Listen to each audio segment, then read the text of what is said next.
ನಮಸ್ಕಾರ ಸ್ನೇಹಿತರೆ. ದುಡಿಯೋ ಜಗತ್ತಿನಲ್ಲಿ ಬದುಕುತ್ತಿರುವ ನಾವು ಸಂಬಳ ಬಂದ 2 ದಿನ ಖುಷಿ, ಅದಾದ ಮೇಲೆ ಮತ್ತೆ ಕೆಲಸ, ಒತ್ತಡ, ಟೆನ್ಷನ್. ಆಫೀಸ್ ಕೆಲಸ ಮುಗಿದ್ರೆ ಸಾಕು ಅನ್ನೋ ಸ್ಥಿತಿ. ಆದರೆ ಕೆಲಸ ಆಫೀಸ್ ಜೊತೆ ಮುಗಿಯೋದಿಲ್ಲ. ಮನೆಗೆ ಬಂದ ಮೇಲೂ ಕೂಡ ಕರೆ, ಮೆಸೇಜ್, ಇಮೇಲ್ ಇದೇ ಈಗ ಹೊಸ ಸಮಸ್ಯೆ. ಹೌದು, ನಿಗದಿತ ಸಮಯದ ನಂತರವೂ ಕೆಲಸ ಮಾಡಬೇಕಾದ ಪರಿಸ್ಥಿತಿ ಬಹುತೇಕರಿಗೆ ಅನುಭವವಾಗಿದೆ. ಕೆಲವೊಮ್ಮೆ ಇದು ಸಹಜ, ಆದರೆ ಹೆಚ್ಚಾದರೆ ಖಾಸಗಿ ಜೀವನವೇ ಹಾಳಾಗತ್ತೆ.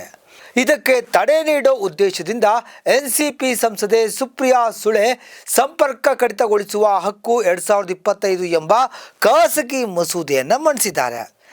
ಏನಿದು ಸಂಪರ್ಕ ಕಡಿತಗೊಳಿಸುವ ಹಕ್ಕು? ಸರಳವಾಗಿ ಹೇಳಬೇಕಾದ್ರೆ ಆಫೀಸ್ ಸಮಯ ಮುಗಿದ ಮೇಲೆ ಕೆಲಸದಿಂದ ದೂರವಿರೋ ಹಕ್ಕು. ಅಂದರೆ ಕೆಲಸದ ಅವಧಿ ಮುಗಿದ ಬಳಿಕ ಕಚೇರಿಯ ಕರೆ, ಸಂದೇಶ, ಇಮೇಲ್ಗೆ ಉತ್ತರ ಕೊಡದೆ ಇರಬಹುದು. ಇದು ಕಾನೂನುಬದ್ಧ ಹಕ್ಕಾಗಬೇಕು ಎಂಬುದೇ ಈ ಮಸೂದೆಯ ಆಶಯ. ಇಂದು ತಂತ್ರಜ್ಞಾನ ಬೆಳವಣಿಗೆಯಿಂದ ಆಫೀಸ್ ಕೆಲಸ ಮನೆಯೊಳಗೂ ನುಗ್ಗಿದೆ. Work from home, remote work ಇವೆಲ್ಲವೂ ಖಾಸಗಿ ಜೀವನಕ್ಕೆ ಅಡ್ಡಿಯಾಗಿವೆ. ಹೀಗಾಗಿ ಕೆಲಸ ಮತ್ತು ಖಾಸಗಿ ಜೀವನದ ನಡುವೆ ಸಮತೋಲನ ಬೇಕು. ಅದೇ ಈ ಮಸೂದೆಯ ಮುಖ್ಯ ಉದ್ದೇಶ. ಇನ್ನು ಏನಿದು ಈ ಖಾಸಗಿ ಮಸೂದೆ ಅಂತ ನೋಡೋದಾದರೆ, ಸಚಿವರಲ್ಲದ ಸಂಸದರು ಸಂಸತ್ತಿನಲ್ಲಿ ಮಂಡಿಸುವ ಮಸೂದೆ ಖಾಸಗಿ ಮಸೂದೆ. ಸರ್ಕಾರ ಗಮನ ಕೊಡದ ಸಾರ್ವಜನಿಕ ಸಮಸ್ಯೆಗಳ ಬಗ್ಗೆ ಗಮನ ಸೆಳೆಯೋದೇ ಇದರ ಉದ್ದೇಶ. ಈ ಮಸೂದೆಗಳು ಪ್ರತಿ ಶುಕ್ರವಾರ ಮಾತ್ರ ಮಂಡನೆ ಆಗುತ್ತೆ. ಅಂಗೀಕಾರವಾಗೋದು ಬಹಳ ಅಪರೂಪ. 1952ರಿಂದ ಇಲ್ಲಿವರೆಗೆ 14ಕ್ಕಿಂತ ಕಡಿಮೆ ಖಾಸಗಿ ಮಸೂದೆಗಳು ಮಾತ್ರ ಕಾನೂನಾಗಿವೆ. ಇನ್ನು ಈ ಮಸೂದೆಯ ಮುಖ್ಯ ಅಂಶಗಳು ಏನು ಅನ್ನೋದನ್ನು ನಾವು ನೋಡೋದಾದರೆ, ಕೆಲಸದ ಅವಧಿ ನಂತರ ಕಚೇರಿಯ ಕೆಲಸ ಮಾಡೋ ಬಾಧ್ಯತೆ ಇಲ್ಲ. ಕರೆ, ಮೆಸೇಜ್, ಇಮೇಲ್ಗೆ ಉತ್ತರಿಸದಿದ್ರೂ ಶಿಕ್ಷೆ ಇಲ್ಲ. ಕೆಲಸದ ಸಮಯದ ನಂತರ ಕೆಲಸ ಮಾಡಿಸಿದರೆ ಹೆಚ್ಚುವರಿ ವೇತನ ಕೊಡಲೇಬೇಕು.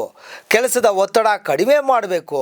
ಸದ್ಯ ಈ ಮಸೂದೆ ಲೋಕಸಭೆಯಲ್ಲಿ ಮಂಡನೆಯಾಗಿದೆ, ಇನ್ನೂ ಕಾನೂನಾಗಿಲ್ಲ. ಅಂಗೀಕಾರವಾದರೆ ಉದ್ಯೋಗಿಗಳ ಜೀವನದಲ್ಲಿ ದೊಡ್ಡ ಬದಲಾವಣೆ ಸಾಧ್ಯವಾಗುತ್ತೆ. ಇನ್ನು ಈ ಮಸೂದೆ ಕುರಿತು ಇತರ ದೇಶಗಳಲ್ಲಿ ಹೇಗಿದೆ ಅಂತ ನಾವು ನೋಡೋದಾದರೆ, France, Italy, Spain, Ireland, Portugal, Belgium ಈ ದೇಶಗಳಲ್ಲಿ ಈ ಹಕ್ಕು ಕಾನೂನಾಗಿದೆ. ಜರ್ಮನಿಯಲ್ಲಿ ಕಾನೂನು ಇಲ್ಲದಿದ್ದರೂ ಕೆಲವು ಕಂಪನಿಗಳು ಅಳವಡಿಸಿಕೊಂಡಿದೆ.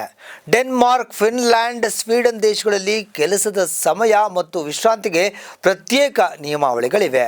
ಕೆಲಸ ಮುಖ್ಯ, ಆದರೆ ಜೀವನ ಇನ್ನೂ ಮುಖ್ಯ. ಆಫೀಸ್ ಸಮಯದ ನಂತರ ನಮಗೂ ಒಂದು ಜೀವನ ಇದೆ.